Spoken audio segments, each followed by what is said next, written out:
ساتھ چھوڑ دیتے ہیں. چلیے بات کو شروع کرتا ہوں. شاید کہ شیطان کا تسلط ہو گیا ہو مجمع کے اندر. ایک بار درود شریف پڑھیے. اللہم صلی علی محمد وعلی آل محمد کما صلیت علی ابراہیم وعلی آل ابراہیم انک حمید مجید. اللہم بارک علی محمد وعلی آل محمد کما بارکت علی ابراہیم وعلی آل ابراہیم انک حمید مجید. نہ کیمرہ نہیں تو قال اللہ تبارک و تعالی في كتابه العزيز أعوذ بالله من الشيطان الرجيم بسم الله الرحمن الرحيم ایڈا کیمرہ لگا يا ویڈیو أيها کیمرہ لیا الذين نا تو آمنوا لا تلهكم أموالكم ولا أولادكم عن ذكر الله ومن يفعل ذلك فأولئك هم الخاسرون. ویڈیو کیمرہ لینا ویڈیو وقال النبي صلى الله عليه وسلم كل أمتي يدخلون الجنة إلا من أبى. قالوا يا رسول الله ومن يابى؟ قال من أطاعني دخل الجنة ومن عصاني فقد أبى.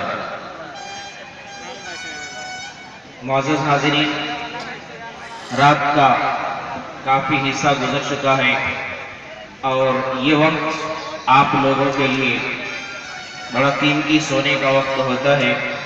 اس وقت تک بچے اور بڑے بوڑھے سب نیند کے آغوش میں پہنچ چکے ہوتے ہیں. مائک خراب ہونے کے باوجود آپ سبھی حضرات کا اپنی جگہ پر استقامت کے ساتھ بیٹھے رہنا اس بات کی دلیل اور بین ثبوت ہے کہ آپ لوگوں کے دلوں کے اندر واقعی محبت اور دینی حمیت ہے. اللہ تعالیٰ اسے برقرار رکھے. میں نے قرآن کریم کی جس آیت کی تلاوت کی ہے، اللہ تعالیٰ نے اس آیت کے اندر یہ فرمایا کہ اے ایمان والو، صاحب پورا کلیئر نہیں ہے. تمہیں تمہارے یہ لائٹ تو مال و اولاد پورا کلیئر ہے. اللہ کے ذکر سے غافل نہ کر دے. یہ لائٹ میں بہت اگر روشنی مرتا ہے اس لیے نہیں. کسی نے ایسا کر لیا، وَمَن يَفْعَلْ ذَلِكَ، کسی نے ایسا کیا کہ اس کی دولت، اس کا مال، اس کی اولاد اللہ تعالیٰ اور اس کے درمیان حائل ہو گیا، فَأُولَئِكَ هُمُ الْخَاسِرُونَ، تو یہ وہ لوگ ہیں جو گھاٹے میں ہیں، خسارے میں ہیں، نقصان میں ہیں.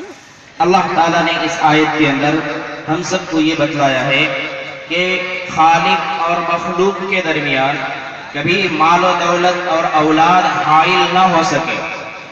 یہ مال اگر صحیح طریقے سے انسان کے پاس ہو تو یہ انسان کے لیے راحت رسانی کا ذریعہ ہے اور واقعی مال ہے.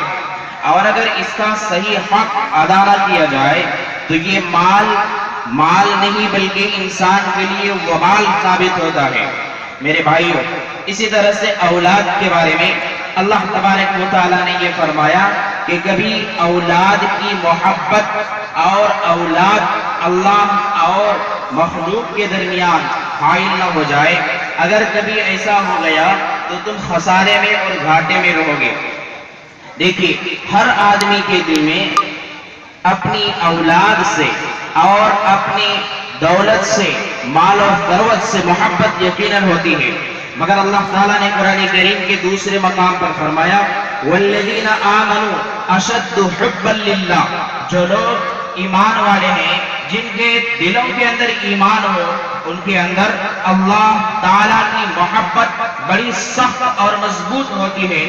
ایک لفظ آتا ہے شدید اور ایک لفظ ہوتا ہے اشد. اس میں تفضیل کا یہ صیغہ ہے. یہ بتلاتا ہے کہ مومن کی اصل پہچان اور مومن کی صحیح علامت یہ ہے کہ اس کے اندر اللہ تعالیٰ کی محبت بڑی مضبوطی کے ساتھ کوٹ کر بھری ہوئی ہوگی. یہ مومن کی اصل پہچان ہے، یہ مومن کی اصلی نشان ہے، اور یہی مومن کی علامت ہے کہ اس کے اندر سب سے زیادہ اللہ تعالیٰ کی محبت. ایک انسان کے اندر محبت ہوتی ہے، اپنے بچوں اور اپنی بیوی کی محبت بھی وہ دل کے اندر رکھتا ہے، اپنے عزیز و اقارب کی محبت بھی رکھتا ہے، دوستوں کی محبت بھی رکھتا ہے، دل کے اندر کاروبار کی محبت ہوتی ہے. دنیا کی ہر چھوٹی سے چھوٹی چیز کی محبت ہوتی ہے، بڑی سے بڑی چیز کی اس کے اندر محبت ہوتی ہے، مگر کامیاب وہ شخص ہے جس کے دل کے اندر اللہ تعالیٰ کی محبت غالب ہو. اگر اللہ تعالیٰ کی محبت انسان کے دل کے اندر تمام محبتوں پر غالب ہو انسان ہر وقت ہر لمحہ اور ہر مقام پر ہر چیز پر غالب ہوتا ہے، مگر جس دن اور جس وقت اللہ کی محبت مغلوب ہو جائے اور دنیا کی کسی چیز کی محبت اللہ کی محبت پر غالب آ جائے، یقین کریں آپ دنیا کی ہر چیز اس پر غالب ہو جاتی ہے اور دل کے اندر خوف و ہراس پیدا ہو جاتا ہے، دل کے اندر گھبراہٹ، دل کے اندر ڈر، حتیٰ کہ کتے بلی کا ڈر دل کے اندر بیٹھ جاتا ہے۔ جب دل کے اندر دنیا کی محبت غالب آ جائے، اللہ کی محبت مغلوب ہو جائے۔ والذین آمنوا اشد حبا للہ، ایمان والے اصل میں وہ ہیں جن کے دل کے اندر اللہ تعالیٰ کی محبت کوٹ کوٹ کر بھری ہوئی ہو۔ حقیق الامت حضرت مولانا اشرف علی تھانوی رحمۃ اللہ علیہ اس آیت کے بارے میں فرماتے ہیں کہ محبت کے 3 درجے ہوتے ہیں۔ پہلا درجہ محبت کا یہ ہے جیسے آج ہم یہاں بیٹھے ہیں، اللہ اور اللہ کے رسول کی محبت کی بنیاد پر بیٹھے ہیں۔ پہلا درجہ محبت کا یہ ہے اللہ کا نام سن لے، ذکر الہی سن لے، دل کے اندر ایک جوش و ولولہ پیدا ہوتا ہے، دل کے اندر ایک بے قراری اور اضطرابی سی کیفیت طاری ہو جاتی ہے، دل بے قابو ہو جاتا ہے۔ اللہ کا نام سن کر، اللہ کا ذکر سن کر، یہ محبت کا ایک درجہ ہے۔ دوسرا درجہ جب اللہ کا نام سن لے، اللہ کا ذکر سن لے، ذکر الہی سن لیتے ہی دل کے اندر اطاعت کا جذبہ پیدا ہوتا ہے، گناہوں کے ترک کرنے کا جذبہ اور ولولہ پیدا ہوتا ہے، یہیں پر آ کر ٹھہر جائے۔ یہ محبت کا دوسرا درجہ۔ محبت کا تیسرا درجہ حضرت حکیم الامت رحمہ اللہ نے فرمایا، محبت کا تیسرا درجہ یہ ہے اللہ کا نام سن کر، ذکر الہی سن کر دل بے قرار ہو جائے، بے قابو ہو جائے اور دل کے اندر اطاعت کا جذبہ پیدا ہو جائے، گناہوں کے ترک کرنے کا جذبہ پیدا ہو جائے، ساتھ ہی ساتھ اس پر عمل پیرا بھی ہو جائے، اس کو عملی جامہ پہنا لے کہ واقعی آج کے بعد میں نے عزم مصمم کر لیا، کوئی گناہ نہیں کرنا، ہر نیک کام کرنا ہے۔ وفی ذالک فلیتنافس المتنافسون کا مصداق بننا ہے اور اس کی عملی تفسیر بننا ہے، وہ انسان کامیاب ہے۔ محبت کا یہی تیسرا درجہ مطلوب ہے۔ میرے بھائیوں، جب تک ہم اپنے دل کے اندر اللہ کی محبت کو غالب رکھیں گے، اس وقت تک ہمیں کامل مومن کہلائیں گے اور کامل مسلم اور کامل مومن کہلائیں گے۔ جس دن ہمارے اندر سے یہ محبت نکل جائے گی، نبی فرماتے ہیں الا لا ایمان من لا محبت له، جس کے دل میں محبت نہیں اس کے اندر ایمان نہیں، جس کے دل میں شریعت کی محبت نہیں، جس کے دل میں اللہ اور اللہ کے رسول کی محبت نہیں، اس کا ایمان نہیں۔ نبی فرماتے ہیں الا سن لو، خبردار، اچھی طرح سے اسے دل کے اندر بسا لو، لا ایمان من لا محبت له، جس کے اندر محبت نہیں اس کے اندر ایمان نہیں۔ ہم سب کا یہاں پر بیٹھنا یہ محبت کی دلیل ہے، مگر دیکھنا یہ ہے کہ اس آیت کی تفسیر میں مفسر قرآن حکیم الامت رحمہ اللہ کے 3 جو درجے بتلائے، وہ 3 درجے آپ کے سامنے پیش کیے گئے۔ ہم کس کھانے میں جاتے ہیں؟ کیا صرف اللہ کا نام سن کر، اللہ کا ذکر سن کر صرف جذبہ پیدا کرنے والے ہیں، یا یہ کہ ہم اطاعت اور اطاعت کرنے کا عزم اور گناہوں کے چھوڑنے کا عزم لے کر چلے جائیں گے اور بس، یا یہ کہ اس پر عمل بھی کرنا ہے؟ کہ یہ کیا جب یہاں پر آپ قرآن کی اور حدیث کی بات سنیں گے، جانے کے بعد یہاں سے عمل کریں گے؟ وعدہ کریں انشاءاللہ؟ انشاءاللہ تو بولیے۔ 4-6 آدمی کے سوا سارے آدمی ٹائم پاس کے لیے شاید بیٹھے بھی، انشاءاللہ بولنے میں پیسے اس نہیں کیا، انشاءاللہ تو بولیے زور سے، انشاءاللہ۔ دیکھیے، ہمارے اندر دنیا کی ہر چیز کی محبت ہوتی ہے، لیکن اس کی ایک حد ہوتی ہے، اس کی ایک حد ہوتی ہے۔ ہم اپنی اولاد سے محبت کرتے ہیں اس حد تک کہ ہم اپنے خدا کو بھول جاتے ہیں، اس حد تک کہ ہم اپنے خدا کو بھول جاتے ہیں۔ جب اس سے پوچھا جائے تو دنیا دار ہے، دیندار نہیں، وہ دعوے کے ساتھ کہتا ہے نہیں، واقعی میرے اندر خدا کی محبت ہے اور ہر چیز سے زیادہ محبت خدا کی میرے اندر ہے۔ ہر آدمی اس کا دعوے دار ہوتا ہے، ہر آدمی یہ کہتا ضرور ہے، زبانی دعویٰ ضرور ہوتا ہے کہ میرے اندر سب سے زیادہ خدا کی محبت ہے، مگر اس کا اندازہ تقابل کے وقت ہوتا ہے۔ ایک تقاضا دین کا ہوتا ہے، ایک تقاضا دنیا کا ہوتا ہے، ایک حکم خالق کا ہوتا ہے، ایک حکم مخلوق کا ہوتا ہے، ایک بلاوا خدا کا ہوتا ہے، ایک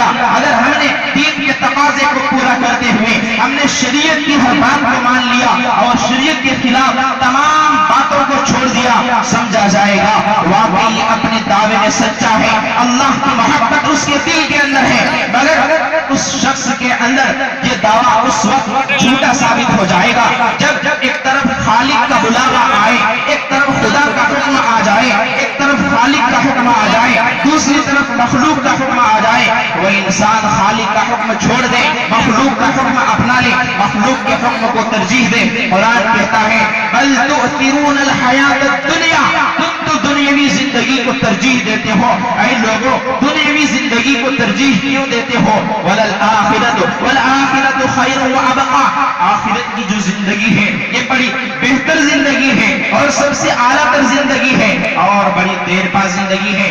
آخرت سے دنیا کا تقابل مت کرو اور آخرت کے مقابلے میں دنیا کو ترجیح مت دو۔ نبی صلی اللہ علیہ وسلم فرماتے ہیں آخرت اور دنیا کی حیثیت سمجھو، آخرت کی مثال اور دنیا کی مثال ایسی ہے جیسے تم میں سے کوئی ایک شخص سمندر کے اندر اپنی انگلی کو ڈالے اور پھر اسے اٹھا لے اور انگلی کے اندر جو پانی کا قطرہ آئے اس پانی کے قطرے کو جو نسبت اور جو حیثیت سمندر کے سامنے ہے، انگلی میں ایک قطرہ پانی ہے، پورا سمندر ایک طرف ہے، انگلی ڈال کر اٹھا لے، پانی انگلی میں ایک قطرہ رہے گا، اس ایک قطرے کو جو نسبت اور جو حیثیت سمندر کے سامنے حاصل ہوگی، نبی فرماتے ہیں اس سے کم حیثیت دنیا کی آخرت کے مقابلے میں ہے۔ مگر کمال ہے، بڑا عجب ہے اور یہ بڑا احمقانہ کار ہے کہ کوئی انسان سمندر کو چھوڑ دے اور انگلی میں لٹکے ہوئے قطرے کے پیچھے پڑ جائے، آخرت کو چھوڑ دے اور دنیا کے پیچھے پڑ جائے۔ یہ 4 دن کی چمکیلی جو دنیا کے پیچھے کیوں پڑیں گے، آخرت کو برباد کیوں کریں گے؟ انسان اسی طرح سے اللہ تعالیٰ کی نافرمانی کرتے ہوئے اپنی زندگی کے آخری مرحلے تک پہنچتا ہے۔ کالے بال کے اندر سفیدی آ جاتی ہے، بال کی سفیدی اس انسان کی موت کا میسج لے کر آتا ہے۔ جب یہ سفیدی موت کا میسج لے کر آتی ہے اس وقت انسان حسرت بھرے انداز میں کہتا ہے عمر میری آہستہ چل، اے عمر میری آہستہ چل، کئی قرض چکانا باقی ہے، کچھ فرض نبھانا باقی ہے، کچھ قرض مٹانا باقی ہے، کچھ قرض نبھانا، کچھ قرض چکانا باقی ہے۔ رفتار میں تیرے چلنے سے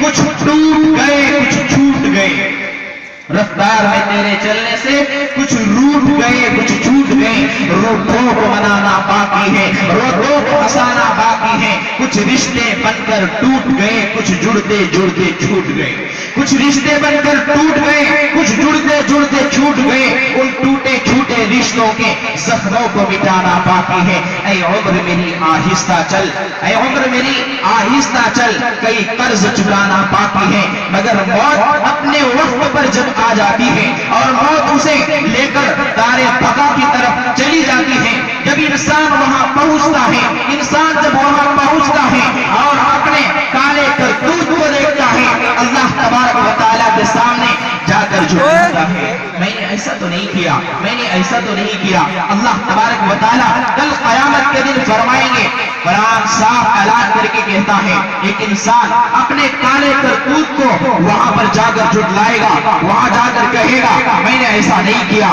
میں نے ایسا نہیں کیا۔ اللہ تعالیٰ نے فرمایا اليوم نختم على افواههم وتكلمنا ايديهم وتشهد ارجلهم بما كانوا يكسبون۔ کہ انسان آج تمہاری زبان پر تالا لگا دیا جائے گا اور آج تو ہمارے سامنے تمہارے یہ ہاتھ بات کریں گے، تمہارے یہ ہاتھ بولیں گے، تمہارے پیر تمہارے کالے کرتوت کی گواہی دیں گے، تمہارے یہ پیر تمہارے کیے ہوئے اعمال کی گواہی دیں گے۔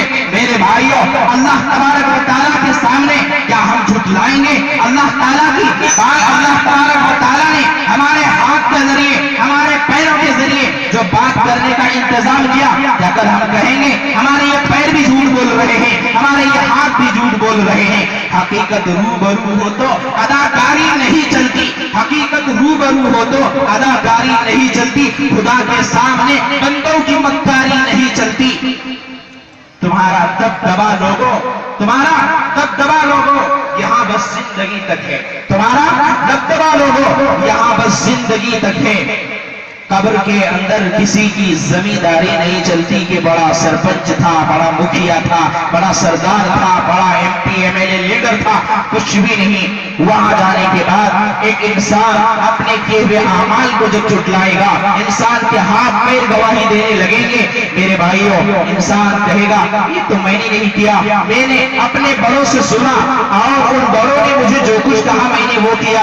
وَبَرَزُولِ اللَّهِ جَمِيعًا، تمام لوگ اللہ تعالیٰ کے سامنے جمع ہو جائیں گے۔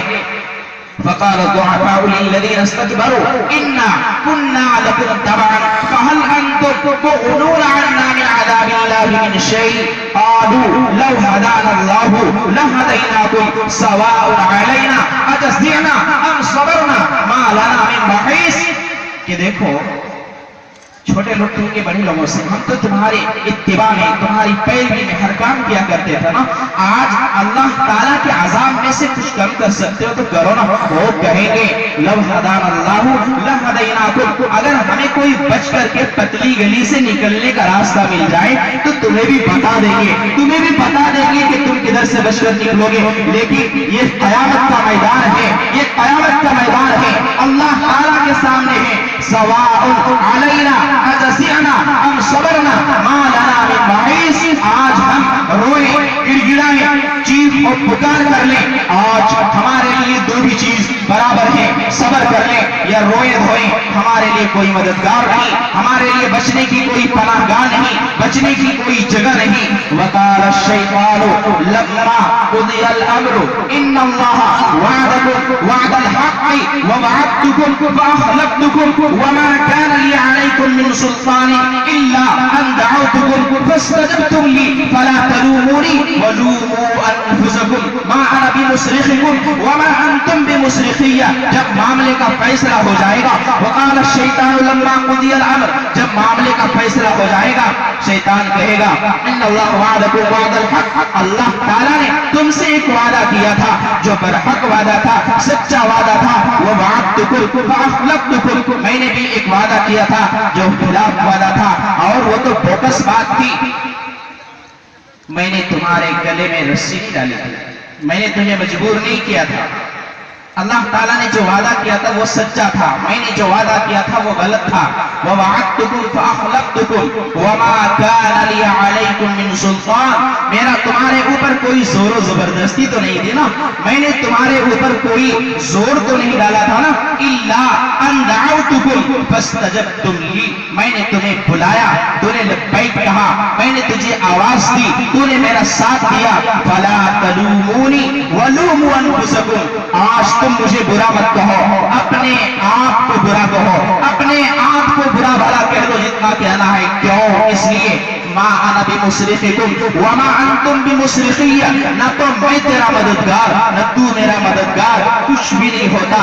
اب یہاں سے دیکھیے قیامت کے میدان میں ایک انسان سے اللہ تبارک و تعالی 5 سوالات کر لیں گے۔ حدیث کے اندر آتا ہے کہ جب تک آدم کی اولاد سے 5 سوالات نہ پوچھ لیے جائیں اور جب تک ان 5 کے جوابات انسان نہ دے دے، اس وقت تک ایک قدم بھی وہ آگے نہیں بڑھا سکتا۔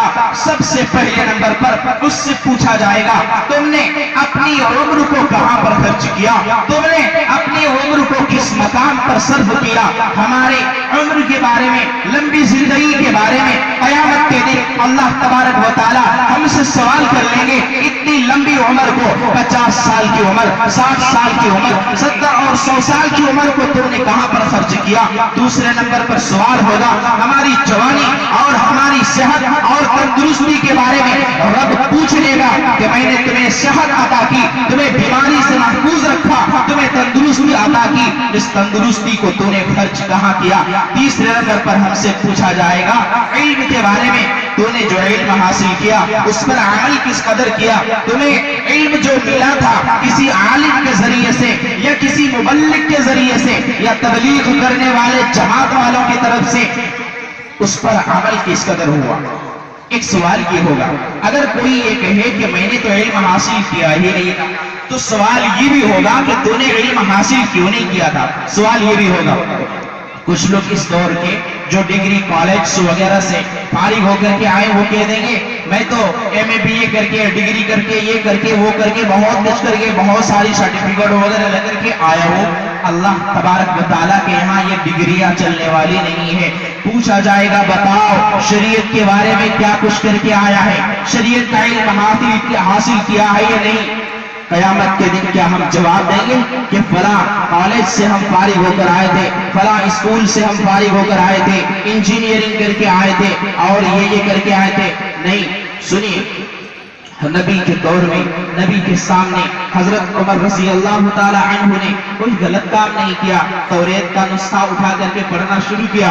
تو جلیل القدر صحابی خلیفہ ثانی حضرت عمر رضی اللہ تعالی عنہ تمام کے تمام صحابہ تمام کے تمام صحابہ مرید رسول ہیں, تمام صحابہ نبی کے مرید ہیں, مگر حضرت عمر مراد نبی ہیں, مراد نبی ہیں. تمام صحابہ نے نبی کو چاہا, نبی نے حضرت عمر کو خدا سے چاہا. حضرت عمر رضی اللہ تعالی عنہ کا اتنا بڑا مقام, نبی فرماتے ہیں میرے بعد اگر کسی کو نبوت مل سکتی تھی, اگر کوئی نبی بن سکتا تھا تو حضرت عمر اس لائق ہیں کہ ان کو نبوت ملتی. حضرت عمر وہ شخصیت نبی کے سامنے توریت کھول کر کے پڑھنا شروع کیے. کیا آسمانی کتاب ہے توریت جو حضرت موسیٰ علیہ السلام پر نازل ہوئی, توریت نازل ہوئی موسیٰ علیہ السلام پر, وہ شریعت منسوخ ہو گئی.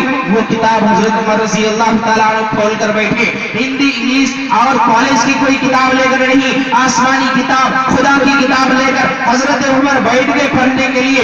نبی کا چہرہ بدل جاتا ہے, نبی کو غصہ اور جلال آ جاتا ہے, نبی کا چہرہ غصے سے سرخ ہو جاتا ہے. حضرت ابو بکر رضی اللہ تعالی عنہ نے نبی کے چہرے کو دیکھا, بھانپ لیا, نبی کو غصہ آیا. حضرت عمر کی حرکت کی وجہ سے اور توریت کا نسخہ پڑھنے کی وجہ سے حضرت ابو بکر رضی اللہ تعالی عنہ نے حضرت عمر رضی اللہ تعالی عنہ سے فرمایا الا ترى الى وجه رسول اللہ صلی اللہ علیہ وسلم, اے عمر بتا کہ کیا تو نے نبی کے چہرے کو دیکھا نہیں, نبی کا چہرہ دیکھ غصے کی وجہ سے سرخ ہو گیا ہے. حضرت عمر نے جب اپنے نبی کو, اپنے رسول کو, اپنے محبوب کو, اپنے حبیب کو دیکھا کہ میری اس حرکت کی وجہ سے نبی کو جلال آ گیا ہے, نبی کو غصہ آ گیا ہے, حضرت عمر رضی اللہ تعالیٰ عنہ نے برجستہ کہا رضیت باللہ ربا وبالاسلام دینا وبمحمد النبی صلی اللہ علیہ وسلم, میں اللہ تعالیٰ کے رب ہونے پر راضی ہوں, میں مذہب اسلام کے دین ہونے پر راضی ہوں اور محمد صلی اللہ علیہ وسلم کے رسول ہونے پر راضی ہوں. نبی نے حضرت عمر رضی اللہ تعالی عنہ کی طرف متوجہ ہو کر فرمایا اے عمر لو كان موسى حيا لما وسعه الا اتباعي.